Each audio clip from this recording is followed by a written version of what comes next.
जय श्री कृष्णा। इस वीडियो में आप माघ मास महात्म के कथा के छठे अध्याय का श्रवण करेंगे। पिछले वीडियो में आपने माघ स्नान से संबंधित तिलोत्तमा सुंदरी की कथा का श्रवण किया था।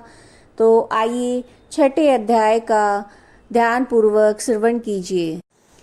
पूर्व काल में सतयुग के उत्तम निषेध नामक नगर में हेमकुंड नाम वाला कुबेर के समान धनी एक वैश्य रहता था, जो कुलीन, अच्छे काम करने वाला, देवता अग्नि और ब्राह्मण की पूजा करने वाला, खेती का काम करता था। वह गो, घोड़े, भैंस आदि का पालन करता था। दूध, दही, छाछ, गोबर, घास, गुड़, चीनी आदि अनेक वस्तुएं बेचा करता था, जिससे उसने बहुत सा धन इकट्ठा कर लिया था। जब वह बूढ़ा हो गया और मृत्यु को निकट समझकर उसने धर्म के कार्य करने आरंभ किए। भगवान विष्णु का सुंदर मंदिर बनवाया, कुएं, तालाब, बावड़ी, आम, पीपल के वृक्ष तथा सुंदर बाग बगीचे लगवाए। सूर्योदय से लेकर सूर्यास्त तक वो दान करता। गांव के चारों तरफ जल की प्याऊ लगवाई।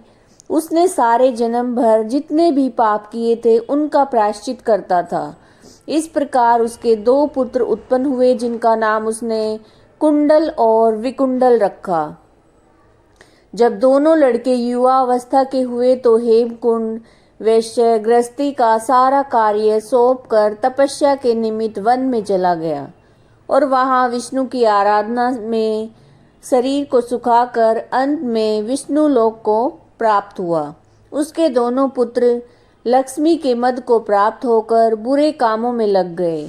वैश्यागामी वीणा और बाजे लेकर वैश्याओं के साथ गाते फिरते थे। अच्छे सुंदर वस्त्र पहनकर, सुगंधित तेल आदि लगाकर, खुशामदियों से घिरे हुए हाथी की सवारी और सुंदर घरों में रहते थे। इस प्रकार ऊपर बोए बीज के दर्श वह अपने धन को बुरे कामों में नष्ट करते थे। कभी किसी को कुछ भी दान नहीं करते थे, ना ही कभी हवन, देवता ब्रह्मा जी की सेवा, विष्णु पूजन कुछ नहीं करते थे। थोड़े ही दिनों में उनका सब कुछ नष्ट हो गया, सारा धन नष्ट हो गया। वह दरिद्रता को प्राप्त होकर अत्यंत दुखी हो गए।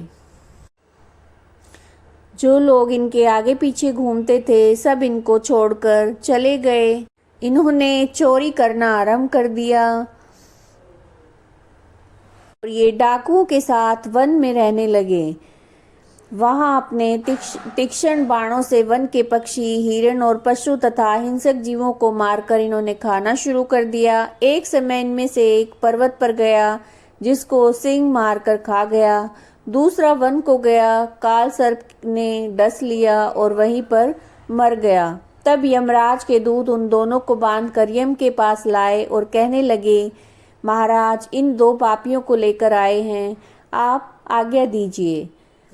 आप ये माघ मास महात्म का छठा अध्याय सुन रहे थे। अगर आपको वीडियोस पसंद आ रही हैं तो वीडियोस को लाइक कीजिएगा, ज़्यादा से ज़्यादा शेयर कीजिएगा, चैनल को सब्सक्राइब कीजिएगा।